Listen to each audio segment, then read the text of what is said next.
Bike लेंगे ना, visual ले लेते हैं, विजुअल ले लेते।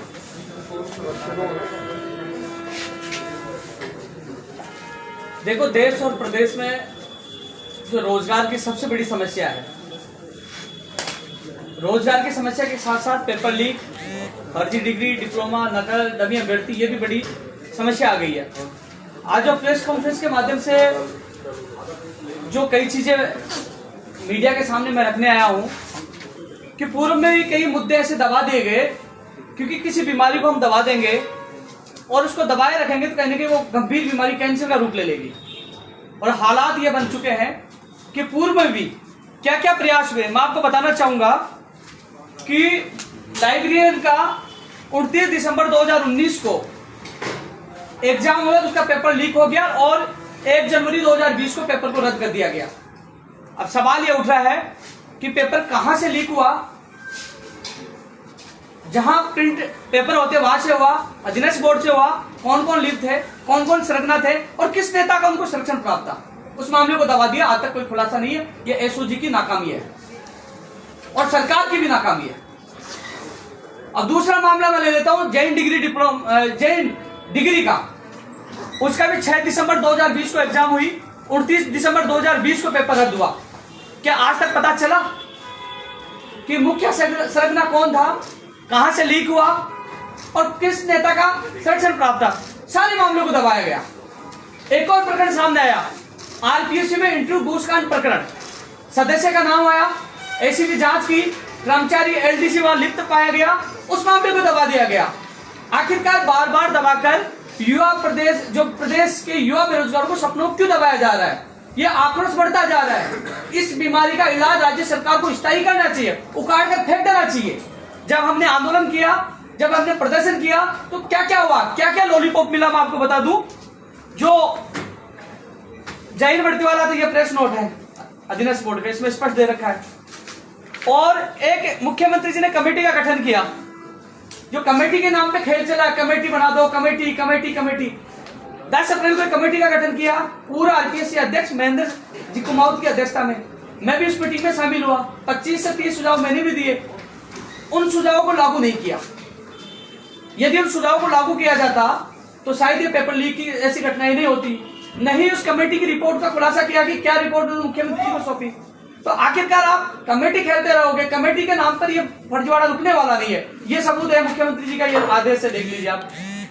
इसके अलावा ये पेपर की कटिंग है जिसमें कहा गया कि एसआई पेपर लीक बीकानेर से स्कूल से प्रिंसिपल के ने पेपर पर फोटो खींच कर पाली भेजी। एक आदेश जो हमने मांग की थी कि यदि कोई कर्मचारी लिप्त पाया जाता है उसको बर्खास्त किया जाए, और यदि कोई परीक्षा के अंदर लिप्त पाया जाए तो उसकी मान्यता रद्द की जाए। तो सरकार जवाब दीजिए, आपने इनको बर्खास्त क्यों नहीं किया? परीक्षा के अंदर की मान्यता रद्द क्यों नहीं की? क्यों लागू नहीं किया उस नियम को? ये घटनाएं क्यों हो रही है? क्योंकि अपराधियों में बिल्कुल डर नहीं है। मुझे आज भी याद है कि 2018 में जुलाई में मुझे जेल में डाला गया, तो वो राजस्थान पुलिस भर्ती के अपराधी मुझे वहां मिले। उन्होंने कहा कि हमारा उद्योग धंधा है, 5-10 लाख रुपए खर्च करके बाहर आ जाएंगे, हमने करोड़ रुपए कमा लिए। तो कहने के इस उद्योग धंधा में किसी बड़े नेता का हाथ हो सकता है, इसलिए उनको बचाने की कोशिश कर रहे हैं। इसके अलावा जो आरएस भर्ती में घूसकांड प्रकरण हो, उसकी जांच के लिए मैंने अक्टूबर में एक लेटर लिखा था, अगस्त में 2 अगस्त का, लेकिन इस पर आज तक कोई कार्रवाई नहीं हुई। अभी जो हमने धरना प्रदर्शन किया 14 अक्टूबर से, सीबीआई की जांच, रीट आरएसआई की हमने प्रमुख तौर पर रखी। हमें विश्वास था कहने के एसओजी इस पर न्याय करेगी, लेकिन कानून की घोषणा तो सरकार ने कर दी। 17 अक्टूबर को कानून की घोषणा कर दी, लेकिन उसको लागू नहीं किया आज तक। न उसका अध्यादेश है।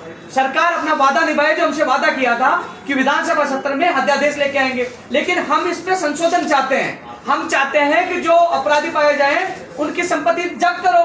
भाई रिश्तेदार थोड़ी रखता है, संपत्ति जब्त करो। अरबों की संपत्ति इन लोगों की होगी जो बेरोजगार की भर्तियों में काम आएगी, उनकी संपत्ति जब्त करें और उम्र कैद की सजा का प्रावधान करें। मैं बीजेपी से, जो विपक्ष है, हम सब कहना चाहूंगा कि अब आप आवाज उठा रहे हो कि इसमें सीबीआई जांच हो, अच्छी बात है, लेकिन आप ये भी कहिए ना उम्र कैद की सजा करिए। सारे राजनीतिक पार्टी, सारे राजनेताओं को एकजुट होकर बेरोजगारों का भविष्य बचाना होगा। राजनीति नहीं करनी होगी। उम्र कैद की सजा क्यों नहीं होनी चाहिए? अपराधियों में डर क्यों नहीं होना चाहिए? संपत्ति जब्त क्यों नहीं होनी चाहिए? करिए, जेल में डालिए। अपराधियों में डर होना चाहिए। सबसे पहले डर उत्पन्न करना होगा, जेल में डालना होगा। पकड़े जाते हैं, हम न्यूज के माध्यम से, आपके माध्यम से हमें पता लगता है कि 35 लोग गिरफ्तार हो गए। अरे 35 का क्या हुआ? वो छोड़ जाते हैं। संदीप नेहरा लाइब्रेरी भर्ती में जो कोचिंग के मालिक बताए जाते हैं, पुलिस ने कहा उसको, वो जेल में जाके छूट के आ गया, कोई कार्रवाई नहीं हुई। तो ऐसे में इनके खिलाफ सख्त कार्रवाई हो, ये कार्रवाई हो नहीं पा रही, ये चीज है। इसके अलावा जो गैर जमानती कानून, सख्त कानून लेने की जो मांग कर रहे थे, ये आज की मांग नहीं है। ये 23 फरवरी 2021 में जो रात को 12:30 बजे राजेंद्र यादव और मंत्री सुभाष गर्ग दोनों मंत्री आए थे, उन्होंने लिखित समझौते में 17 नंबर पे ये मांग है। उन्होंने कहा था कि हम इस पे एक्शन लेंगे, आज तक एक्शन नहीं लिया। ये सारे तथ्य मैं इसलिए रख रहा हूं क्योंकि आज वो एक्शन लेते तो ये कांड नहीं आते सामने, और इसीलिए हमने जो भर्ती परीक्षाओं में पारदर्शिता हो। और इसके अलावा कई ऐसे मामले आ गए, राजस्थान की भर्तियों में बाहरी राज्यों के लोग आ रहे हैं, राजस्थान के अभ्यर्थियों को मौका नहीं मिल पा रहा, भर्तियां अटक रही है, लंबित भर्तियां नहीं हो पा रही है, नई भर्तियां, तो तमाम चीजों को लेकर जो प्राथमिकता तौर पर। अब एक चीज, जो रीट का जो मामला सामने आया है, माननीय मुख्यमंत्री जी से मैं निवेदन करना चाहूंगा। एक बयान माननीय मुख्यमंत्री जी का चला था कि जो अलवर का जो रेप प्रकरण का जो एक कांड सामने आया था, तो उन्होंने कहा कि यदि परिजन ये चाहते, परिवारजन ये चाहते हैं कि सीबीआई को जांच दे देनी चाहिए, तो आज प्रदेश का हर बेरोजगार ये चाहता है कि रीट का जो मामला सामने आया है, क्या इसकी सीबीआई जांच दे देनी चाहिए। आज युवा बेरोजगार चाह रहे तो मुख्यमंत्री जी को सीबीआई की जांच दे देनी चाहिए, क्योंकि मुझे नहीं लगता एसओजी जब लाइब्रेरियन, जैन डिग्री इनमें कुछ नहीं कर पाई, तो सीबीआई की जांच देने में क्या तकलीफ है, क्योंकि जो गलत होगा उसको सजा मिलनी चाहिए। इसके अलावा एक बड़ी समस्या और है कि जो रीट में 50,000 पद बढ़ाने की जो मांग कर रहे हैं, वो बत्तीलाल और भजनलाल के साथी नहीं है, वो युवा बेरोजगार है जो मेहनत कर रहे हैं। कई लड़कियों के फोन आते कि भैया हमें मेहनत करके पढ़ाया, हमें फिर बाद में मौका नहीं देंगे, हमने 3 साल तक मेहनत की है, हमें कोचिंग के पैसे नहीं है, आज हम कहां जाए, क्योंकि पढ़ने वाला बेरोजगारी भी मारा जा रहा है। और जो फर्जी जो पेपर लीक कर रहे हैं वो तो मौज मस्ती कर रहे हैं। ऐसे में उन लोगों की क्या गलती है जो 4 महीने से प्रदर्शन करें, पदों की संख्या बढ़ाई जाए। इसलिए हम मांग करें इस प्रकरण की सीबीआई को भी जांच दी जाए और पदों की संख्या भी 50,000 की जाए। यदि सीबीआई में पाया जाएगा रद्द करना तो रद्द कर दीजिए, सबको मंजूर होगा, लेकिन पदों की संख्या तो बढ़ाई जाए, क्योंकि अब जो विधानसभा घेराव कर रहे हैं सीबीआई की जांच के साथ पद 50,000 करने की मांग भी प्रमुख तौर पर शामिल की जा रही है। यह आंदोलन बड़ा होगा, घेराव होगा, क्योंकि सरकार ये नहीं कहे कि पहले भी हमारे ऊपर आरोप लगे कि ये कर रहे हैं, ये तो उस पार्टी के, लखनऊ चले गए, ये चले गए, मजबूरी है हमारी। मैं माननीय मुख्यमंत्री जी की एक बात मुझे बहुत अच्छी लगी, उन्होंने एक बात कही कि सरकार के पास कई प्रायोरिटियां होती है, जब आंदोलन होता है तो हम उन सब प्रायोरिटियों को साइड में रखकर और उन समस्याओं का निस्तारण करने की सोचते हैं कि बेरोजगार आंदोलन क्यों कर रहे हैं, तो इसलिए आंदोलन कर रहे हैं कि मुख्यमंत्री जी आप तक बात पूछे कि जो आपके आदेशों को पाने नहीं रही, कमेटी घोड़ हो गई, जो आपने जो आदेश दिए कुछ नहीं हो पा रहा, ये तथ्य है, ये आदेश बोल रहे हैं, मैं नहीं बोल रहा, ये आदेश बोल रहे हैं। इसके अलावा जो पाली में गिरफ्तार उनका कुछ नहीं हुआ आज तक, और कमेटी का हमेशा लॉलीपॉप दे दिया जाता है। कई मामले ऐसे हैं जिनको लेकर आज आप लोगों के सामने है और हमें मजबूरी में विधानसभा घेराव के लिए जाना पड़ा। कोरोना काल चल रहा है, हमें पता है, लेकिन एक सवाल उठेगा कि कोरोना में ये घेराव क्यों कर रहे हैं। तो मैं बता दूं, आप हर मंत्री का आप देखिए ट्विटर पे, फेसबुक पे आप जाकर देखोगे तो हर जगह वो सभाएं कर रहे हैं। क्या मंत्री सभा कर सकते हैं? आप जेल में डालिए, मुकदमा दर्ज करिए। जब मंत्री सभा कर सकते हैं अपने राजनीतिक हितों के लिए, तो हम बेरोजगारों के भविष्य के लिए विधानसभा घेराव भी करेंगे, आंदोलन भी करेंगे। जितने मुकदमे लगाने लगा दीजिए। आपने हमारे मुकदमा लगाया दौलतपुर थाने में, कोई फर्क नहीं पड़ता, लगा दीजिए। मुकदमों से, लाठियों से डरने वाले नहीं है, क्योंकि आर पार की लड़ाई का ऐलान हमने किया है, क्योंकि युवा बेरोजगारों के सपनों के साथ अत्याचार नहीं होने देंगे। एक सामने आके एसओजी ने कहा कि 1 करोड़ 22 लाख रुपए कि जो पैसों का जो मामला सामने आया शिक्षा संकुल पेपर लीक करने का, तो सवाल यह है कि 1 करोड़ 22 लाख तो सब जगह बैठे होंगे, कौन में संरक्षण करता होगा, कौन का नेता होगा, उसका खुलासा होना चाहिए। इसलिए सीबीआई की मांग करें, खुलासा किया जाए। एक चीज जो ट्रेजरी थी, स्ट्रॉन्ग रूम था, उसकी जिम्मेदारी किस अधिकारी के पास थी, उसको बर्खास्त करिए, खुलासा होना चाहिए। उसके कनेक्शन किससे जुड़े हुए हैं, किस नेता से जुड़े हुए, ये सारा खुलासा होना चाहिए। कैसे पेपर लीक हो गया वहां से, स्ट्रॉन्ग रूम से। फिर ऐसे तो सब बेरोजगार। आज मैं राज्य सरकार से कहना चाहूंगा कि आप सीबीआई को जांच नहीं दोगे, आप निष्पक्ष जांच नहीं कराओगे, तो आप कितनी भर्तियां पारदर्शिता के साथ कराओगे, तो युवा एक बार विश्वास उठ जाएगा, तो हर भर्ती को वो गलत नजर से देखेंगे।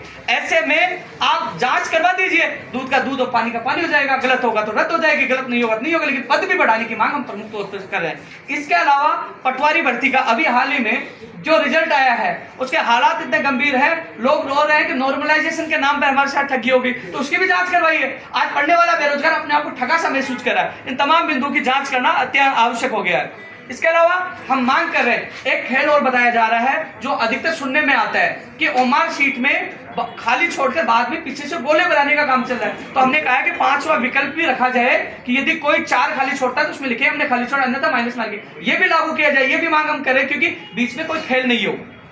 इसके अलावा हमने बायोमेट्रिक की मांग की, हमने वीडियोग्राफी की मांग की। ये सारी चीजें लागू करनी चाहिए, कई महीनों से लागू कर रहे हैं, मांग कर रहे हैं, इनको लागू कर देते तो शायद ये घटनाएं नहीं होती।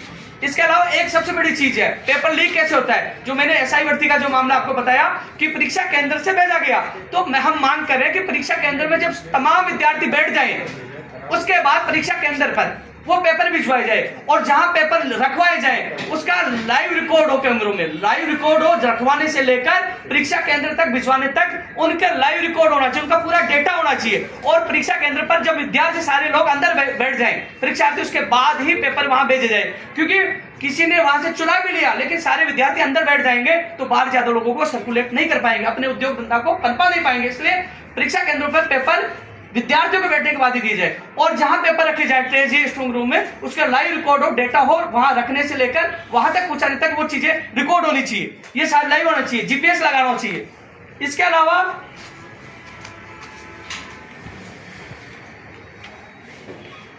जो प्रत्येक जिले में, अभी मेरे पास एक जालों से फोन आया कि हमारे 5 साल लोग हैं, कई टीचर भी शामिल है, हमारे गैंग है, तो मैं क्या कर पाऊं। मैं एसओजी को सूचना देता हूं, कोई कुछ नहीं कर पाता। मैं एसओजी में देखा है कि फर्जी डिग्री है, डिप्लोमा, इसका कोई कार्रवाई नहीं की। ऐसे में राज्य सरकार को इच्छा शक्ति मजबूत करके पूरे प्रदेश में 33 जिलों में पेपर रोकथाम, पेपर लीक, फर्जी रोकथाम एक सेल का गठन करना चाहिए। जहां कोई भी फोन कर दे कि भैया यहाँ एक गिरोह है, पैसे मांग रहा है या पेपर डिग्री, तो तुरंत वो उसको एक्शन लेकर उसको सर्विलांस में डाले, उसको ट्रेस करे और जब एग्जाम हो उससे पहले उनको उठा के जेल में डाले। ऐसा होना चाहिए। आज बेरोजगार को पता है कि मेरे पड़ोस में पेपर लीक करने की साजिश है या फर्जी डिग्री लेके आ रहा या किसी को पैसे दे रहा, लेकिन वो कह नहीं पाता। लेकिन एक हेल्पलाइन नंबर जारी किया जाए, एक ऐसा सेल गठित किया जाए, वो स्थायी हो, एक भर्ती के लिए, हर भर्ती के लिए हो। जैसे ही वहां शिकायत जाए, कोई भी शिकायत कर सकता है, तो तुरंत उसको ट्रेस आउट किया जाए, उसको उसके फोन नंबर को सर्विलांस में लिया जाए और एग्जाम से पहले उनको जेल में डाला जाए। सरकार को मजबूत तंत्र स्थापित करना होगा। ऐसे नहीं है कि आज बेरोजगार हो रहे हैं, कई बेरोजगारों को मैसेज आ रहे हैं हम आत्महत्या कर लेंगे, तो आज बेरोजगार दुखी और परेशान, इसलिए आर पार की लड़ाई का ऐलान हमने किया है। भाई वीडियोग्राफी करा दीजिए। आप जब चुनाव होते हैं तो वोटिंग जो मशीन है उनकी वीडियोग्राफी क्यों कराते हैं? अपने भविष्य के लिए आप वीडियोग्राफी कराते हैं, तो क्या युवा बेरोजगार के भविष्य के लिए वीडियोग्राफी नहीं होती, बायोमेट्रिक नहीं हो सकती? और जो एक सबसे बड़ी बात है कि कांग्रेस के घोषणा पत्र में एक चीज डाली थी पेज नंबर 25 में कि युवा बोर्ड बेरोजगारों को दिया जाएगा, क्योंकि उस समय हमने समर्थन दिया था, तो हमने कहा था युवा बोर्ड बेरोजगारों को प्रतिनिधि को दिया जाए। क्योंकि आज ये जो अलग बैठे हैं, वहां पीछे बैठे हैं, वो स्टेनोग्राफर पर भर्ती में पद बढ़ाना चाहते हैं, पीछे बैठे हैं संगणक भर्ती में पद बढ़ाना चाहते हैं, क्योंकि पद बढ़ा के कम किए जाते हैं। कोई जैन भर्ती में जाओ 37 पद कम कर दिए, वेटिंग नहीं निकाले। ये लोग भटक रहे हैं यहाँ पूछ के, इनको पता चला कि मैं प्रेस कॉन्फ्रेंस कर रहा हूँ, सारे लोग यहाँ पूछिए क्यों पूछ रहे, इनकी पीड़ा है। तो एक युवा बोर्ड हो, तो कब आपने वक्फ बोर्ड बना दिया, आपने बगरा बोर्ड बना दिया, हर समाज हर धर्म के लिए तो बना रहे हो, जो सर्व समाज के सर्व धर्म के लोग आते हैं उनके लिए युवा बोर्ड नहीं होना चाहिए। समर्थन दिया था तो उन्होंने कहा था, उन्होंने डाला हुआ था कि समस्याओं का निर्धारण युवा बोर्ड करेगा। सवाल है, उपेंद्र यादव लिख के देने के लिए तैयार है, उपेंद्र यादव को नहीं बनाया जाए। कई सवाल उठा के उपेंद्र यादव तो मांग कर खुद चाहता है, मैं नहीं बनूंगा, मैं लिखित में देने के लिए तैयार हूं, लेकिन किसी योग्य बेरोजगार प्रतिनिधि को वो बोर्ड दिया जाए, क्योंकि जिससे बेरोजगार अपनी बात रख सके। राजस्थान बेरोजगार एकीकृत महासंघ और उपेंद्र यादव की आवश्यकता ही नहीं पड़ेगी, किसी को लड़ने की आवश्यकता ही नहीं पड़ेगी, जब अपनी बात बेरोजगार को रखने का प्लेटफॉर्म मिल जाएगा।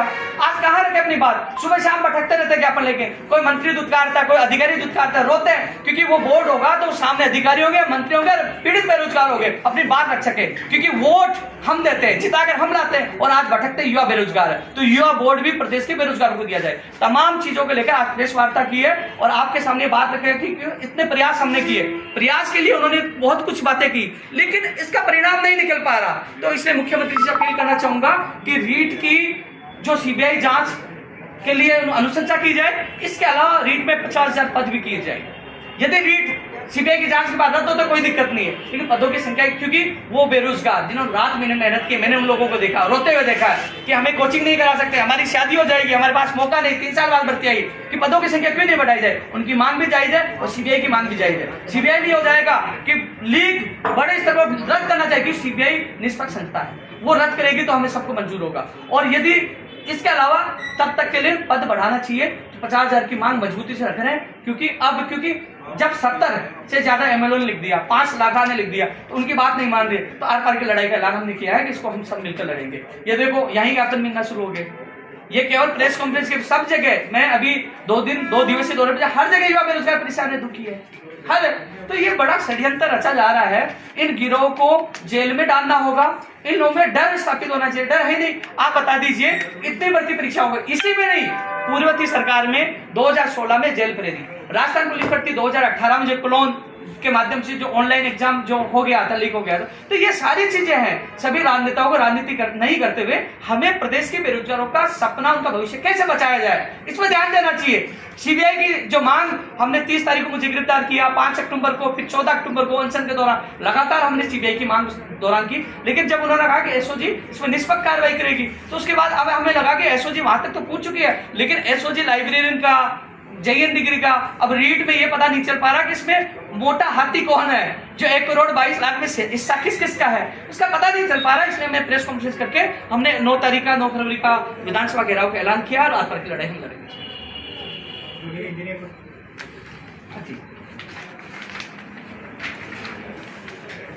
मीडिया वाले जो भी उनका कोई भी सवाल हो। आप पर जो मुकदमा लगा उसको लेकर क्या अपडेट है, वापस मिले उससे? मुकदमे के लिए मैं दौलतपुरा थाना जाके आया था, उन्होंने मुझे गिरफ्तार नहीं किया, और मुकदमों से, लाठियों से, गोली से मैं डरने वाला नहीं, उनसे तो हमेशा सामना ही होता है, लेकिन लड़ेंगे अंतिम समय। इस बार विधानसभा घेराव किया क्योंकि मुझे यह भी पता है कि इसको रोकने की कोशिश की जाएगी, लेकिन ये लड़ाई रुकने वाली नहीं है।